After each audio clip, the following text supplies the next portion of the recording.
Hey, this is Steve Kim from Snack.com and the 3 Knockdown Rule, and you're locked into Come Box with Chan with LadyChann. Okay, so we're moving along. We'll move along to, let's get to Daniel Dubois. We'll work our way up to Glory Boy, will we? Kenny Ken. Daniel Dubois. This is the sound I want to do for Dubois. Where do I start, mate? Classic. He got caught by the classic, punch that a shorter fighter gets a taller fighter. Classic one, overhead punch on the top of the head, stunned him. Does very Caribbean, but it was a knockdown with a difference to the extent that when he went on the floor, he messed up his leg, and then he got caught again. And then he went, the classic Daniel Wall, kneel down and think, oh, yeah, let me just take a knee. It was a weird fight. It was a weird fight. So you got to tell me. I saw. No, it actually started off with him on the front foot. Him getting I said, winning the round, and all of a sudden, out of nowhere, left backhand catches on the top of the head. He goes down. And I'm thinking, all right, man, Daniel, come on, man. This can't be happening. What am I watching here? And then and then all of a sudden, I see his leg going an angle. I said, oh, please, not another David A. And then he gets put down again. And then it happens again. I'm thinking, he's talking to him. Another angle. Yeah, he's talking to Shane Wigan, and Shane Wigan's asking what's happening. And Daniel, all Daniel was going, my leg. And then I was thinking, right, my guy's got to jump on Daniel Dubois. He's got to jump on him and take him out. He's not going to get a better chance. And to his credit, he tried to jump on him. But Daniel Dubois, it was one of the things where it wasn't a convincing jab. He was going boom, boom, but there was no leg movement because every time he was trying to plant his feet, you could feel the pain in his leg. So basically, what he was doing is that he was fighting kind of clever. He was trying to show no pain, but he was trying to fight him on basically from range, just jab. Yeah. No, there was no meat in his jabs, but it was like offending that situation where my guy had to get through the jab, and then the third round was hilarious because it was one of those things where Lorena missed his chance, goes for the punch. Dan Dubois catches him with a peach of a right hand, and from then on there was only one winner. And I think Daniel Dubois forgot all the pain and he just took him out with brilliant combinations.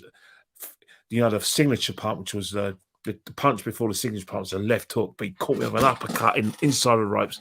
After that, referee had no choice but to stop it. But it posed more questions about Daniel Dubois than the answers, to the extent that it was an injury, but it was just carelessness and overconfidence, to the extent that the score when you fight a smaller fighter.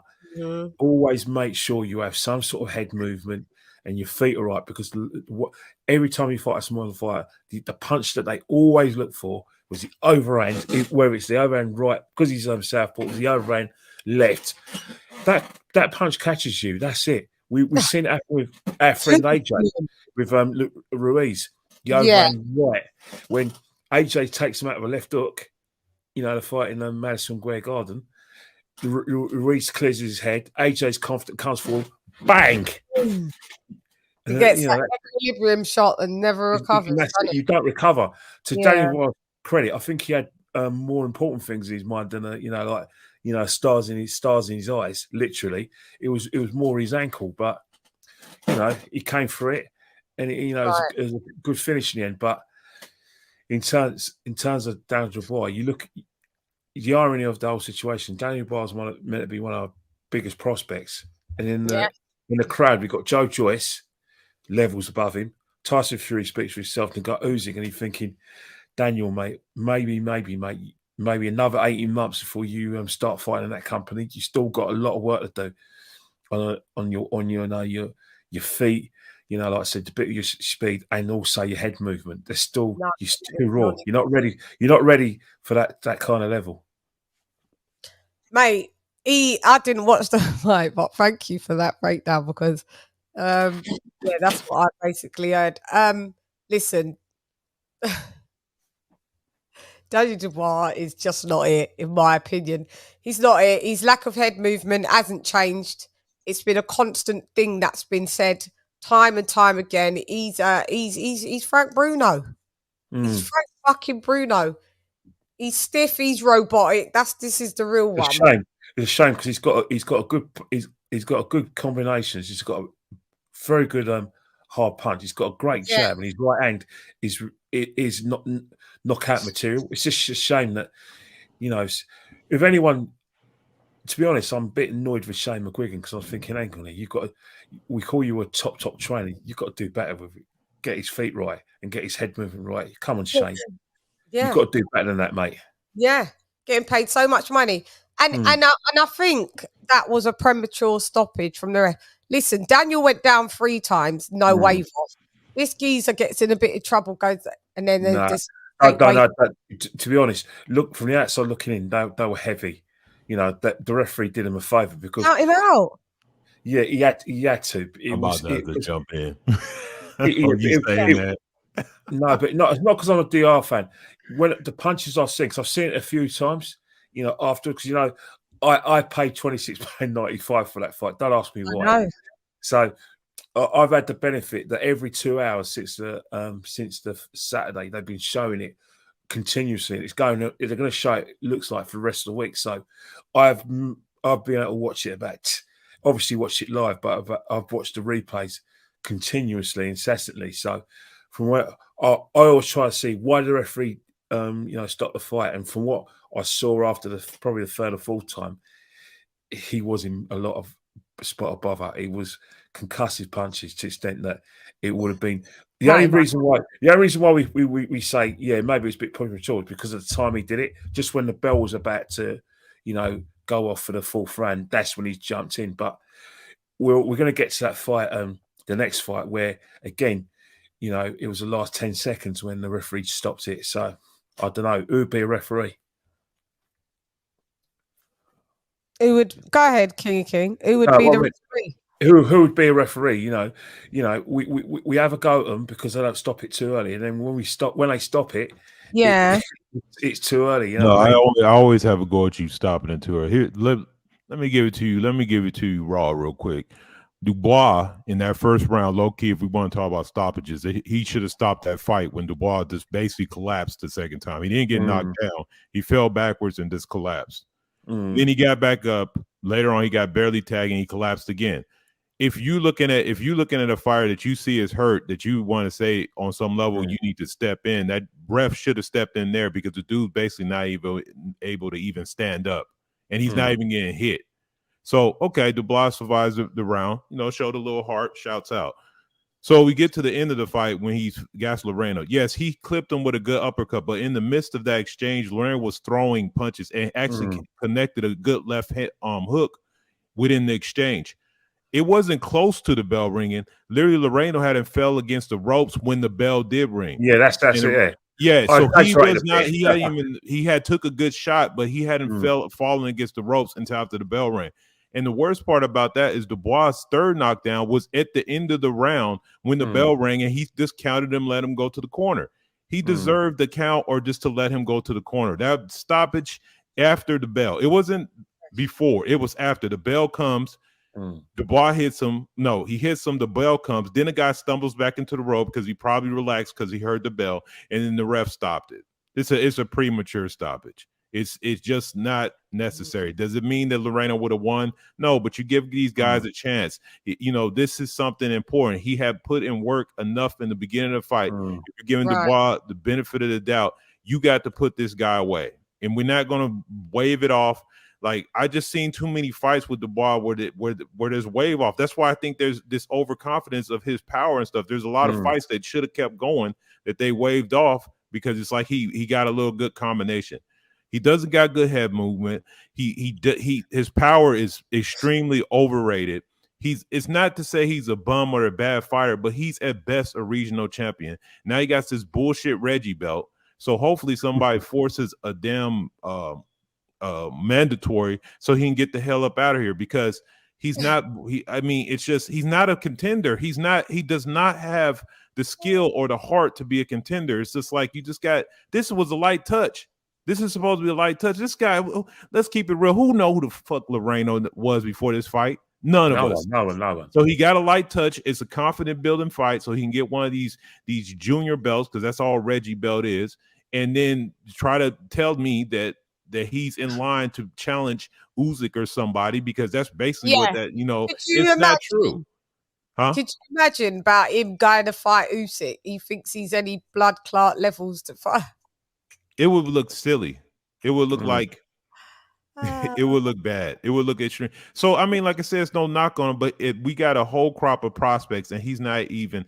I can literally name 20 dudes that I think beat him, or you know what I'm saying, like literally 20 dudes. So then, what did that put him? He's not a journeyman because he only has one loss. He's not a fucking gatekeeper because he ain't did shit to do that. He's not a prospect no more because we've already shown that he's not a contender. So what is that? This guy's just fighting.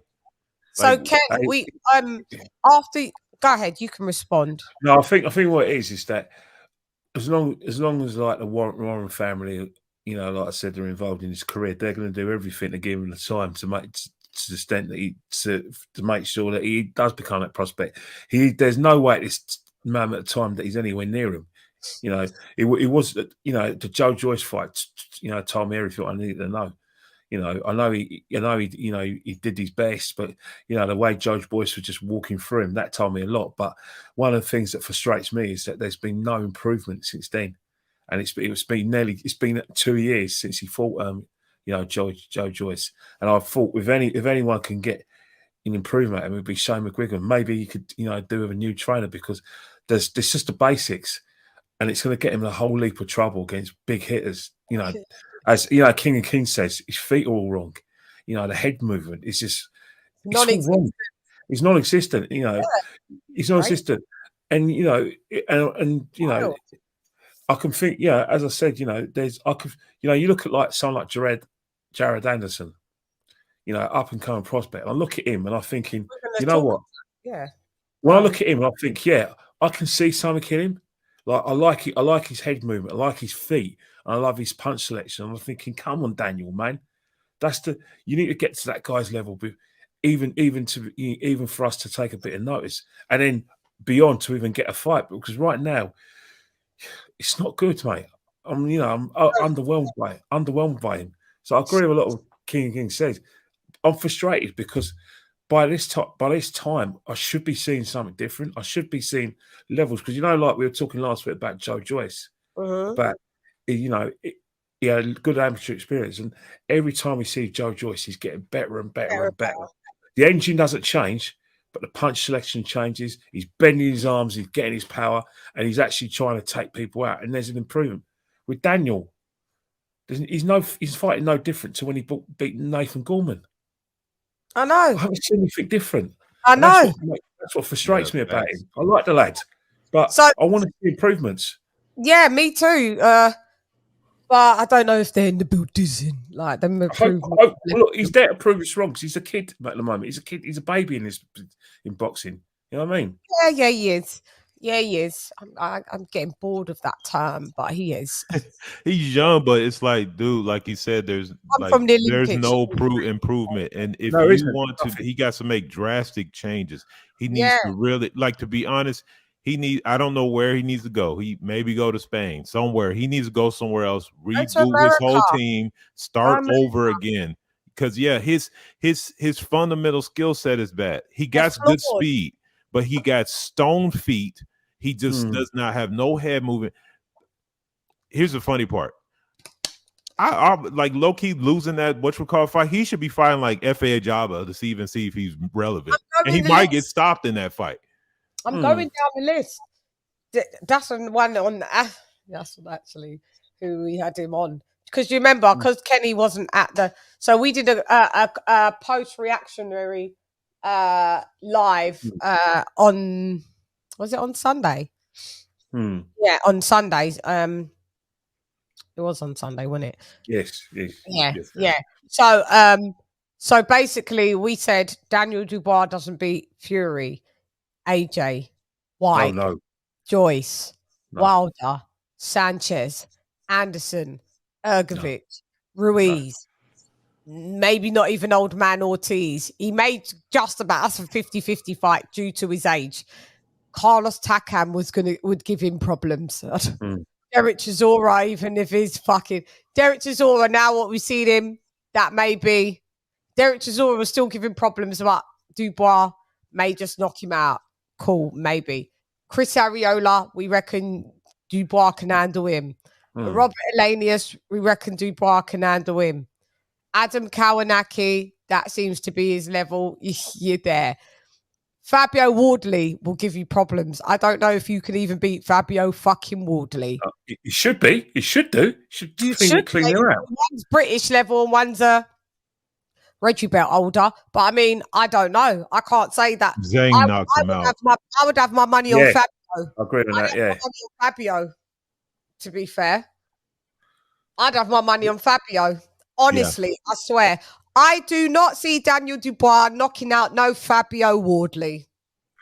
Well, to be honest, I think with the money, the investment, the Warren family and Queensbury of putting this lad, that's what they wanted.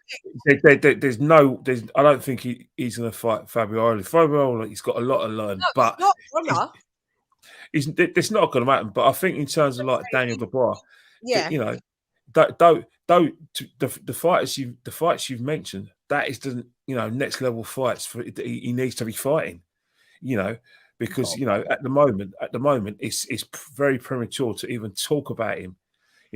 I said 18 months. I think if he doesn't improve, we're talking it may never happen, because so far I'm not even pessimistic, but I haven't seen any improvements in him, not one bit. Which is a shame, because I do like he's got all the attributes I like for an heavyweight boxer in terms of how his size and everything, how he looks. But when you see the substance, there's nothing there, man. Nothing. For me, this Daniel Dubois was a rushed job because Frank Warren wanted his version of Anthony Joshua. That's just how I always see it. Oh, you've got a Joshua, I've got a Joshua. Except for you, your Joshua didn't place in the Olympics. Your Joshua didn't. Your Joshua with 20 fights in still ain't a major world title holder. That Joshua was unified. This is what happens when you're red eye. You know the term red eye, Kenny, when you're jealous. When you see something over there and you think it's for you and you want it and you get it under all full. It's understandable, though. It's understandable because, the fact is that Anthony Joshua is one of the, whoever got Anthony Joshua after the Olympics, basically, it's what I call it's like winning a lottery ticket. You're getting Anthony Joshua. And Eddie won a lottery ticket. Anthony Joshua, not only is he even when he was winning the Olympics, I thought, you know what, this guy's going to be a world champion. What I didn't know, that he was going to be a world champion when it comes to business. But and that's the thing. Anthony Joshua is something else, and that's one of the reasons why I will always tip my hat to Anthony Joshua. And I really hope, that he is fighting for a world title, and he's back as soon as possible. But Dan Dubois, you can't. In my opinion, you can't. He's out for me, mate. Yeah. But you know what you can't replicate what Eddie's has. You either get your own version. Don't try and copy. It doesn't work like that. It don't work. And I was all down for Dubois, but there's all of these people. F.A. Jogba possibly beats him as well. Like that would be more of a 50-50 fight. But Zhilei Zhang stops him in less than 6 minutes. Zhang, thank you. We had him down, didn't we? We had him on there. He fought Rokovic on the Joshua Usyk card, didn't it? It felt like he got robbed in that fight. Yeah, 100% he got robbed. Zhang, I thought he got robbed. I wouldn't say, did he? Yeah, Zhang he got robbed. He can't beat Alawalin. He can't beat. I mean, I can just go down the list. There's so many dudes, and I'm like literally trying to find somebody. Makhmadov, you can't beat him. Helenius? Yeah, I said that one, maybe. And he can't beat Jalalov either. So that is 1, 2. We've just named 1, 2, 3, 4, 5. I'll tell you the ones who we said he definitely can beat. So 1, 2, 3, 4, 5, 6, 7, 8, 9, 10, 11, 12,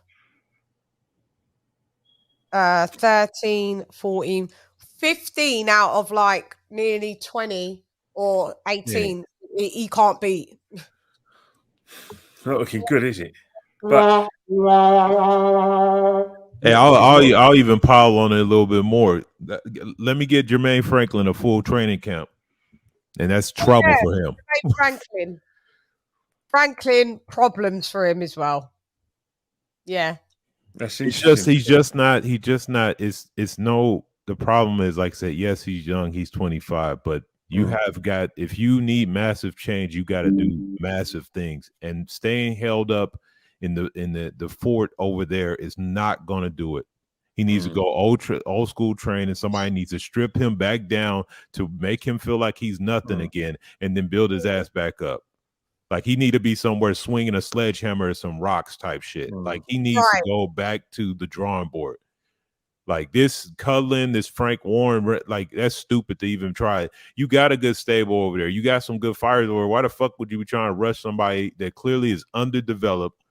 Like he's just not. You put him up against your best prospect who made easy work of him. So why not rebuild him? Like, what's the point? Like I said, now he's a guy that like the Reggie belt has mandatories. Like I'm thinking, like shit, he about to fuck around, have to fight somebody and get really brutalized. Sad. Yeah, when he faces a big puncher and someone with a good old IQ, it's curtains for him, mate. We've just named even Jermaine Franklin. Jermaine. Yeah, there's probably even more that we can name, and we've just like forgotten, innit? He needs to be like fighting a Jonathan Rice or some shit or Coffee. We said Michael Coffey. Yeah, he can beat them dudes. Johnny Rice, Michael Coffey, Mike Coffey, Johnny Rice. Problems. See, that's the thing with Dan Dubois. There's I don't know what it's about him, man. It's I look at him after he lost to like Joe Joyce. He had a trainer, Martin Bowers, unless Martin Bowers, nice lad, nice man, but is he going to take his level? Then he went with Mark Tibbs, who a trainer I do rate, and someone I think who could get the best out of him. And then it didn't last. At 11th hour, he leaves Mark Tibbs to go to Shane McGuigan. I don't know what happened there. Maybe his dad got involved or something. You know what I mean? It's like you get a feeling he's led. He's like he has that. You know, do you remember Twins? Remember Arnold Schwarzenegger? You know his character in Twins when he's a big man. He loses his virginity to Kelly Preston's character, and he goes, "What do I do now?" I get that feeling with Daniel Dubois. What do I do now? But it's true, isn't it? That's the impression you get from the guy. What happened? What I do now? Yeah. You know what I mean? What film's that from? Twins, 1988. Good movie, actually. Oh yeah, with Arnie and Danny DeVito. What do I do now? Oh, yeah. That's actually what got me off video games. It's like I beat the game. Okay, what do I do now? What do I do now? What next? That's partially why I don't play. That's partially why I don't play them anymore. What do I do? Yeah, I don't know. No, we're talking about his love scene with Kelly Preston though. When he lost his virginity. He was like a kid in the candy store, just smiling. Like